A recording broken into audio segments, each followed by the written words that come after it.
Welcome to Varsity Voices Cross Country. My name is Jeff DiVeronica, alongside my partner James Johnson, and special in-studio guest here at Democrat and Chronicle is Amanda Vestri, a Webster Thomas senior, one of the top cross-country runners in Section 5. She's going to be competing in the McQuaid Invitational, one of the most storied meets in the country, James. 52nd year this thing has been running. You've covered it many times. It's going to be a whole bunch of runners at Genesee Valley Park on Saturday, aren't they? Yeah, they're expecting a near record or possible record of about 8,200 runners entered. 7,000 probably will end up running in the event, but just a lot of bodies. And one of the best ones is right here. Amanda, how many times have you been a runner at the McQuaid? Oh, this will be my 6th year at the Invitational. So. What's it like with all those kids in the park, with the leaves? It's a cool setting. What's it like? Oh, it's definitely different from any other invite or meet because the intensity is really high and you have runners from Canada and all over the country, so it's a really intensified meet. It's always amazed me, James, that people really come from all over the Northeast for this meet. Why is that?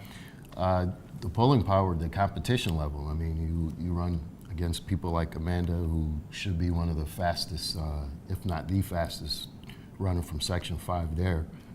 And it's a good measuring stick, you know. We have two athletes who moved. They lived in upstate New York.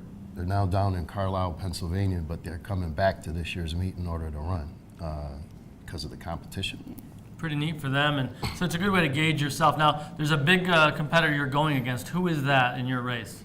Jess Lawson. And she's from Corning? Yeah, she's pretty much the top of the state, so she's very good. Yeah. So that'll be a good barometer for you. National caliber runner, yeah, absolutely. Let's talk about your career. You got into running obviously at a young age. How did you get started in it, and what appealed to you? Definitely, I would say my modified coach, Ryan Lancer, got me into running because he has this pumpkin run in 6th grade, so me, my dad, and my brother just kind of trained for that a little bit. I didn't do very well, but that definitely was my springboard for running modified cross country, which led into track. Now, I think people have a misconception that there's no pain in this sport. Can you kind of inform people how hard training is and kind of get into what you've been doing this year to prepare for your senior year? Yeah, definitely every aspect of the training is pretty difficult, whether it's long running or interval training or threshold training.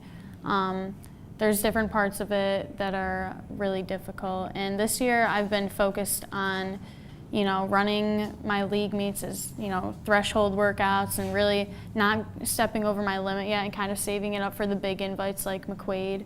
I've gotten in the strength training room a lot with my coach, Paul Dick. He's my strength trainer. And yeah, we work a lot. He's a former football coach. Yeah. We know Paul Dick. So if there's a former football coach working you out, we know you're getting a good workout in. Definitely. A lot of squats. Definitely. What gets you through those long training days? What keeps you motivated? Yeah, I mean, at the end of some of the days, I'm not even getting home till like 9 o'clock at night after meets and then strength training because I like to keep the hard days. And I guess, big invites like this, they're in the back of my mind, just wanting to really, run well. And towards the end of the season, some of my bigger goals and keeping those in mind really help push me along. Can you share your accomplishment last weekend on what will be the state course? Yeah, it was a good race. I wanted to just be up in the mix with the FM girls because obviously they're really good. Fayetteville Manlius. Yeah, top ranked team in the country. So. Say that with such disdain. But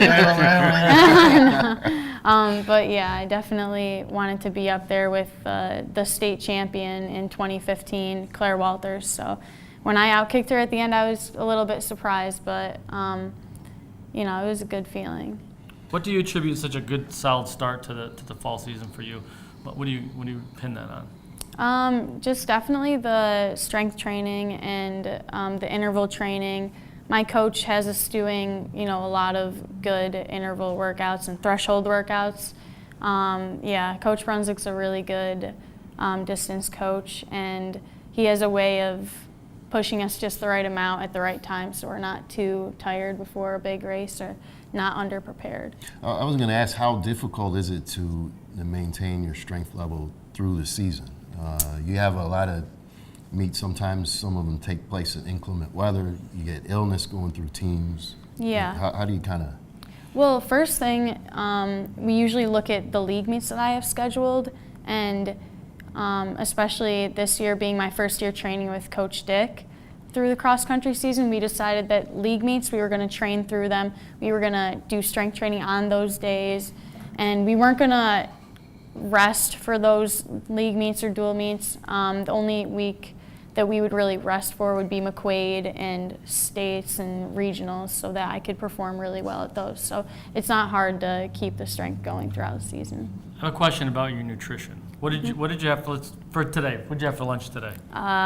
Peanut butter jelly, pretzels, broccoli, grapes, and cucumbers. Where's the meat? No, not for lunch. Do you, so, I mean, and will you have like a favorite pre-race meal? Oh yeah, me and my dad, we go to this fish place and we have fish before my meets, so that's just kind of a pre-race ritual for me. Well, we appreciate you doing the interview here at DNC Digital. And James, I know it's going to be a fun afternoon. Good luck to you and to all the Section 5 runners at the McQuaid Invitational. It's like a thundering herd, right, when they start running? Yeah. You can feel the Yeah, ground moving. you're gonna hear Some of those races have hundreds and hundreds of kids going by, and it's kind of exciting. Well, thanks again, Amanda, and thanks for watching right here, the Varsity Voices Cross Country Show at DemocratandChronicle.com.